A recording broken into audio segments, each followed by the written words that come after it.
우리 하나님의 말씀 예레미야 33장 1절에서 9절의 말씀입니다. 구약성경 예레미야서 33장 1절에서 9절까지의 말씀, 구약성경 1105쪽에 나와 있습니다.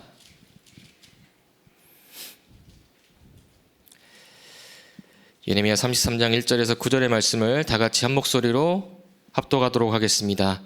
예레미야가 아직 시위대 뜰에 갇혀 있을 때에 여호와의 말씀이 그에게 두 번째로 임하니라. 이르시되 이를 행하시는 여호와, 그것을 만들며 성취하시는 여호와, 그의 이름을 여호와라 하는 이가 이와 같이 이르시도다. 너는 내게 부르짖으라. 내가 내게 응답하겠고 네가 알지 못하는 크고 은밀한 일을 내게 보이리라. 이스라엘의 하나님 여호와께서 말씀하시니라. 무리가 이 성읍의 가옥과 유다 왕궁을 헐어서 갈대아인의 참호와 칼을 대항하여 싸우려 하였으나 내가 나의 노여움과 분함으로 그들을 죽이고 그들의 시체로 이 성을 채우게 하였나니 이는 그들의 모든 악행으로 말미암아 나의 얼굴을 가리어 이 성을 돌아보지 아니하였음이라. 그러나 보라, 내가 이 성읍을 치료하며 고쳐 낫게 하고 평안과 진실이 풍성함을 그들에게 나타낼 것이며 내가 유다의 포로와 이스라엘의 포로를 돌아오게 하여 그들을 처음과 같이 세울 것이며 내가 그들을 내게 범한 모든 죄악에서 정하게 하며 그들이 내게 범하며 행한 모든 죄악을 사할 것이라. 이 성읍이 세계 열방 앞에서 나의 기쁜 이름이 될 것이며 찬송과 영광이 될 것이요 그들은 내가 이 백성에게 베푼 모든 복을 들을 것이요 내가 이 성읍에 베푼 모든 복과 모든 평안으로 말미암아 두려워하며 떨리라. 아멘. 자, 이 말씀이 우리 개인과 또 가정, 또 현장과 또 우리의 교회에 또 중요하게 성취될 말씀인 줄 믿습니다. 말씀의 약속을 붙잡고 기도하라. 이 아침에 오늘 예배에 참여한 우리 전도자들, 우리 성도님들, 또 렘넌트들, 또 이 자리에 참여하지 못했지만 온라인으로 또 예배에 참여하는 우리 모든 성도님들에게 하나님의 은혜와 평강이 임하게 될 줄로 믿습니다. 언제 우리가 은혜 받고 언제 힘을 얻었냐 이렇게 생각을 해보면요, 우리가 구원받은 날은 기억할 수는 없지만 어렴풋이 은혜 받고 힘을 얻었던 날은 아마 생각을 하실 것입니다. 그것이 뭐냐면, 어떤 때는 저희 아버지가 이제 예배 가자, 예수님 믿자라고 할 때는 그 목사가 막 이렇게 하시다가 이제 문제가 터지고 복음 속으로 들어올 때 됐을 때는요, 그 목사님이 그런 말씀을 했다 이렇게 표현도 하시더라고요. 이게 무슨 말이냐면, 말이냐 말씀이냐 그 차이거든요. 말이라는 것은 어떤 개인의 그런 사람들의 그런 상황과 현실의 그런 부분들을 표현하는 그런 방법이지만, 이 말씀은 뭡니까? 하나님의 뜻과 하나님의 계획, 하나님의 목적, 그것이 들어가 있는 거란 말이죠. 자, 그렇다면 우리는 어떤 사람의 말보다 결국에는 말이 아닌 말씀으로 돌아가야 되는 거거든요. 하나님의 말씀으로 돌아가는 것이 전부입니다. 이 말씀이라는 것은 영어로는 그냥 워드지만 원어적으로 보면은 기록된 말씀, 로고스, 그 말씀이 내 것 되는 것이 레마, 이 말씀이 또 현장과 또 현실 속에서 영혼을 향해서 이것이 생명력 있게 전달되어져서 구원 얻게 하는 캐리그마, 이것이 말씀이거든요. 그러면 하나 더 들어가서 말씀이냐 언약이냐, 오늘 말씀 제목은요, 말씀의 약속을 붙잡고 기도하라. 이거 그냥 간단하게 얘기하면 언약 기도하라는 거거든요. 그런데 이 언약이 뭐냐라고 하면은 원어적으로 살펴보니까 조금 무섭지만 너무 감사한 단어더라고요. 이게 베리트라는 뜻이 있는데, 하나님과 사람과의 그 관계, 그 언약은요, 하나님이 이제 아브라함과 언약을 맺을 때도 동물 쪼개놓고 그 사이를 왔다 갔다 했단 말이에요. 약속 안 지키면 이 동물 쪼갠 것처럼 죽이겠다라는 그 뜻이 들어가 있거든요. 근데 이 언약은 뭐냐? 그 약속을 우리가 지킨다기보다는 하나님이 지킨다는 거예요. 그 언약은 뭐냐면은 생명 관계입니다. 언약 붙잡고 기도하라는 것은 하나님이 우리에게 주신 그 복음의 능력이 생명처럼 생명력 있게 붙잡혀져야 되는 거예요. 그러면 사단이 두려워하는 것이 무엇일까요? 이 언약을 붙잡는 걸 두려워하고, 이 복음을 붙잡는 걸 두려워하고, 생명력 있게 이 언약 붙잡고 증인되는 것을 두려워한다.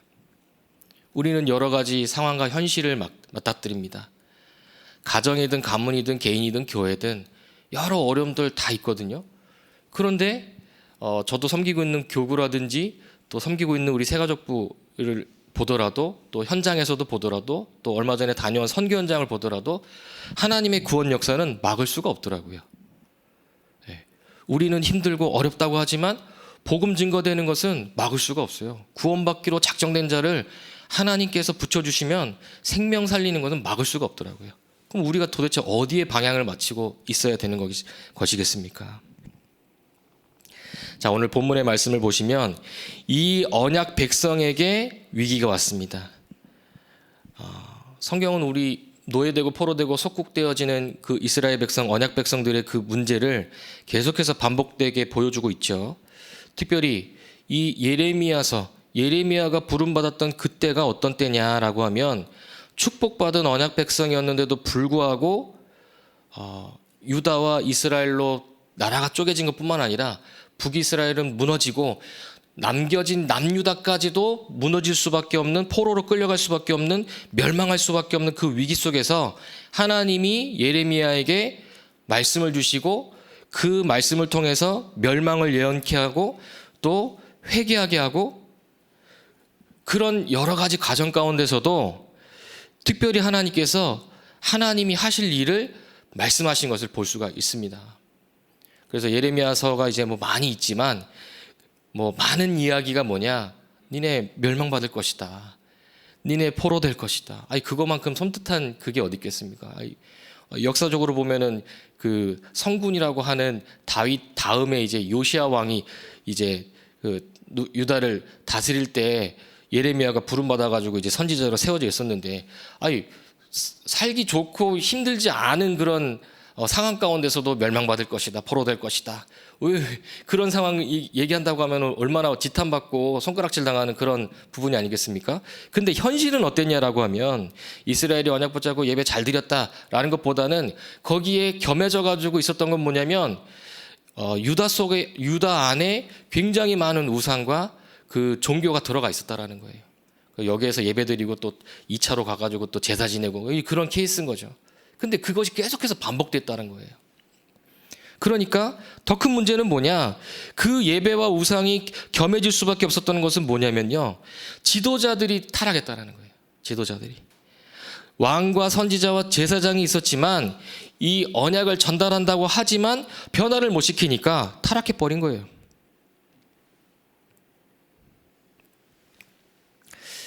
자, 그런데 예레미야를 통해서 하나님께서는 회복시키셨죠. 회복될 것이라고 말했고요. 그래서 예레미야 30장에서 33장의 말씀이 하나님이 이스라엘 백성들에게 주시는 어떻게 보면 구원의 말씀입니다. 여러 상황, 현실, 어려움 있지만 하나님은 하나님의 일을 하실 것이다. 자, 그 중에서도 예레미야 31장 33절, 32절의 말씀을 보면 뭐라고 나왔냐? 내가 애굽에서 종되었던 너희들을 데리고 나왔는데 너희들에게 줬던 그 율법, 그 돌판 다 깨지 않았냐? 라고 했지만 33절의 말씀을 보면요, 그 돌판이 중요한 게 아니라 나의 법을 너희들 속에, 너희들의 마음 속에 둘 것이고 그것으로 말미암아 나는 너희들의 하나님이 될 것이다. 너희들은 나의 백성이 될 것이다.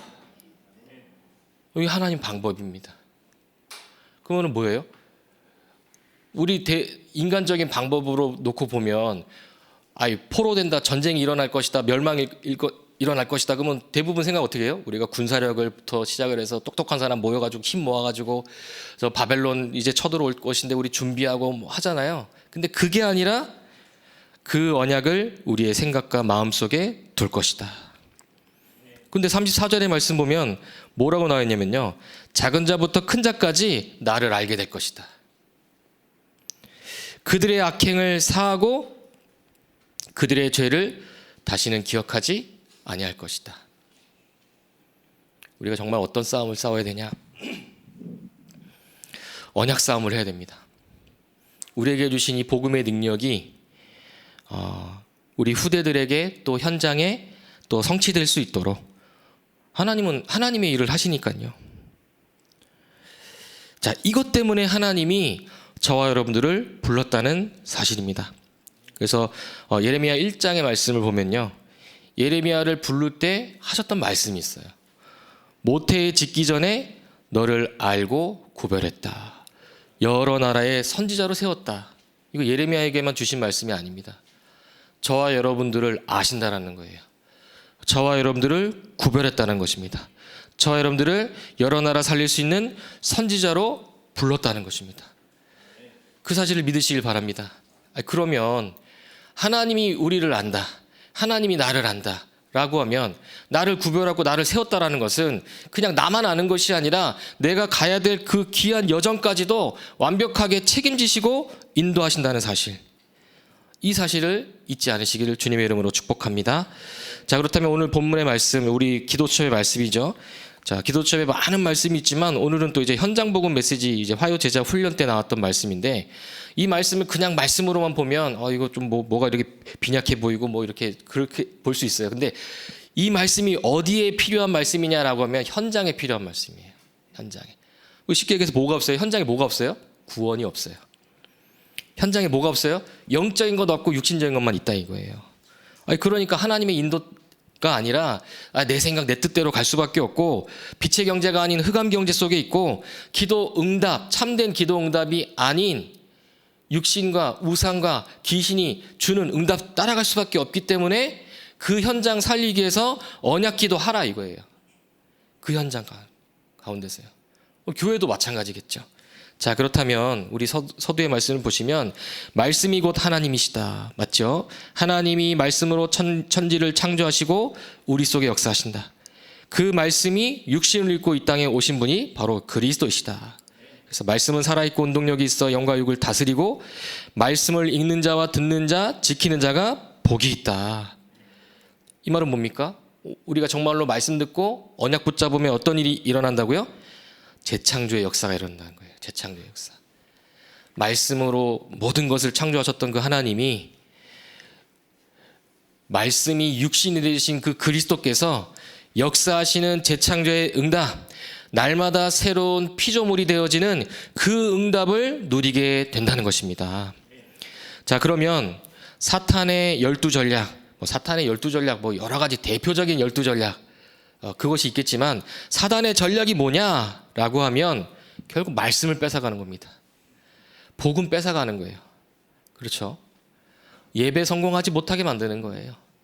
진짜 본질을 놓치게 만드는 게 사단의 전략이다.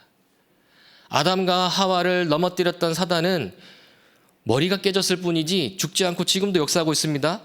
결국 방법은 똑같아요.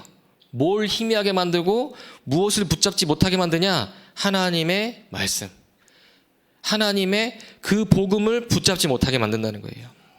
자, 그래서 우리는 이 말씀을 붙잡고 언약을 붙잡고 흑암의 권세를 무너뜨리는 그 망대를 세워나가는 것입니다.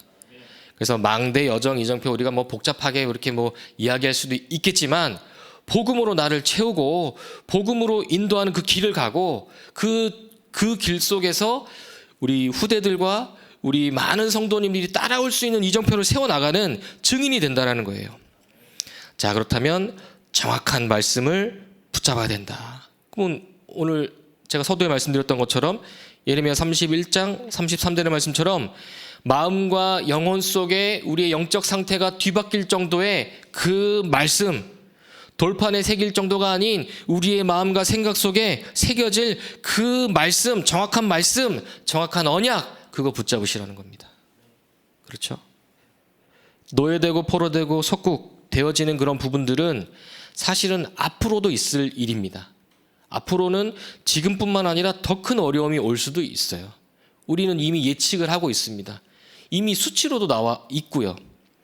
자, 그러면 우리가 이럴수록 더 정확한 언약의 말씀 붙잡고 나아가야 될 것입니다. 그렇다면 첫 번째, 구원의 약속. 우리 구원의 축복을 누려야 된다는 거예요.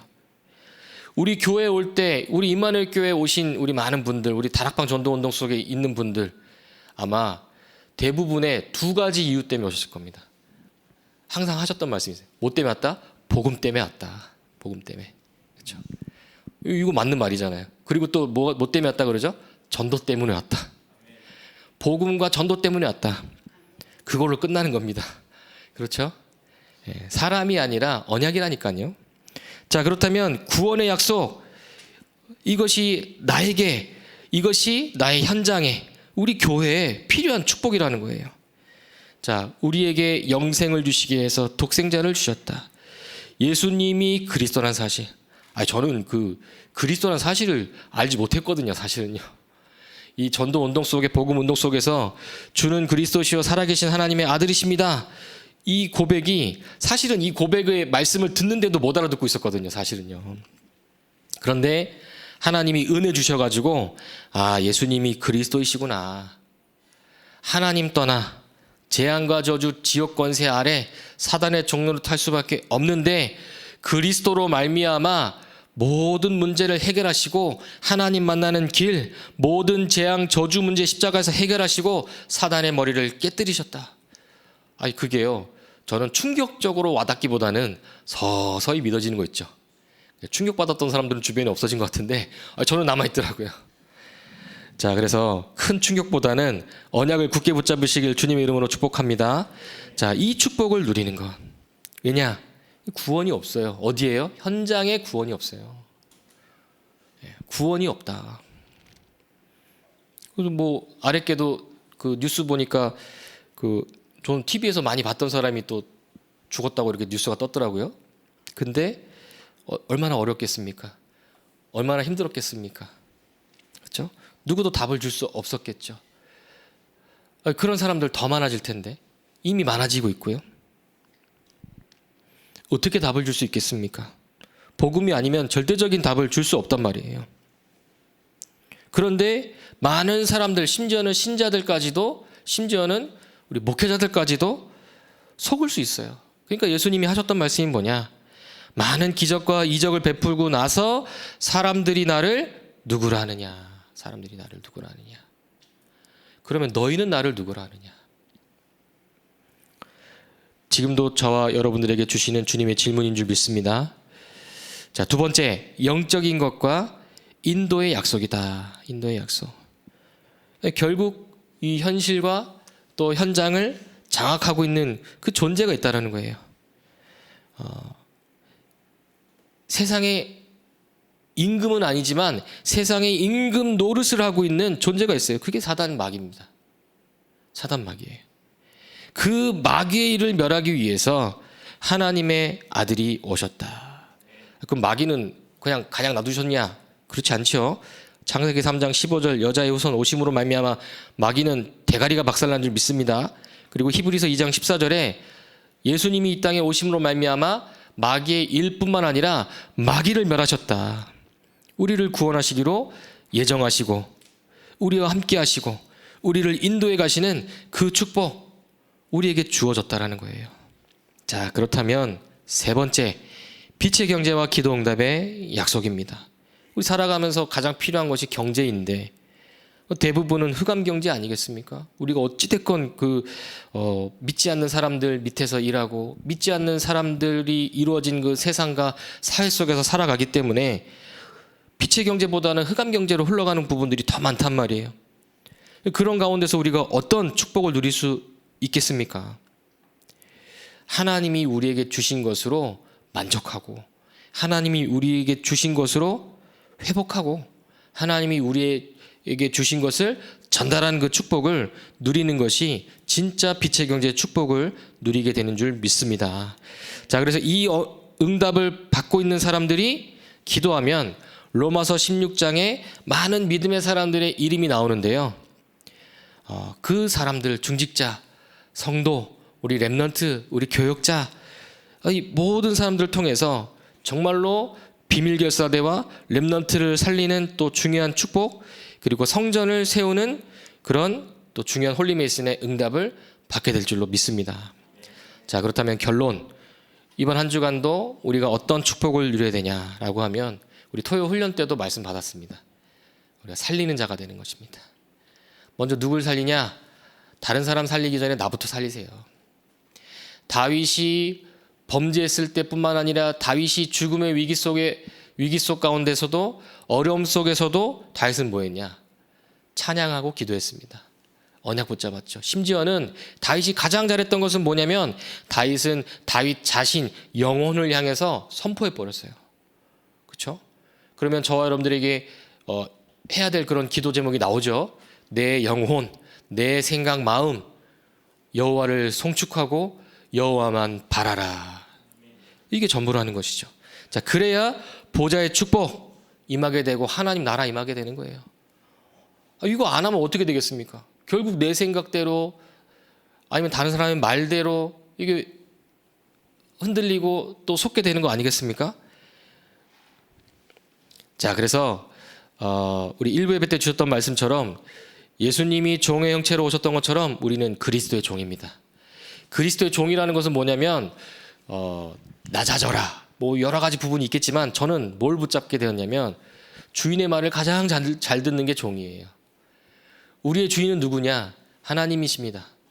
성삼위 하나님의 그 은혜 속으로 언약 속으로 들어가서 그 축복 누리는 게 우리가 해야 될 가장 큰 축복인 줄 믿습니다. 그래야 그 뒤에 따라 나오는 것이 이부 예배 때 주셨던 말씀처럼 하나님의 소원이 이루어지는 거예요. 하나님의 소원. 자, 그래서 우리 많은 우리 전도자들 또 예배를 통해서 또 기도를 통해서 또 여러 가지 상황의 현실 또 예레미야서에 나와 있는 그 말씀처럼 어려움, 갈등, 위기, 한계 여러 가지 것들이 있을 수 있습니다. 또한 우리 교회가 지금 겪고 있는 그런 과정도 똑같은 경우일 수도 있어요. 예. 우리는 정말로 언약을 붙잡고 나아가야 될 줄로 믿습니다. 응답받고 승리하는 증인들 되시기를 주님의 이름으로 축복합니다. 하나님 감사를 드립니다. 오늘 예배를 통해서 말씀을 통하여서 중요한 언약을 다시금 붙잡게 하심을 감사를 드립니다. 우리의 상황과 현실을 아시는 주님, 그 누구에게도 말할 수 없는 상황과 현실을 아시는 주님, 우리를 긍휼히 여기시고 우리를 회개케 하시고 우리가 본질 속으로 들어가게 하시고 복음의 여정 속으로 들어가는 귀중한 축복을 누릴 수 있도록 인도하여 주옵소서. 노예되고 포로되고 속국되고 반복되어지는 그 영적인 문제 속에서도 하나님이 예비해 놓으신 성경 속 믿음의 사람들과 렘넌트들이 언약 기도하며 하나님이 주신 축복을 누렸던 것처럼 오늘 예배에 참여한 우리 모든 전도자들에게 기도가 끊어지지 않게 하시고 언약이 끊어지지 않게 하시고 생명이 살아나는 것이 끊어지지 않도록 하나님께서 축복하여 주옵소서. 여러 상황과 현실과 그 위기 속에서 가슴 아프고 또 마음 졸이고 또 여러 가지 어려움 속에 있는 성도들과 또 우리 전도자들이 있다면 하나님 위로하여 주시고 하나님 치유하여 주시고 하나님이 힘을 주시고 하나님이 회복시켜 주옵소서. 지금도 살아계셔서 우리와 함께 하시는 예수 그리스도 이름으로 기도합니다. 아멘.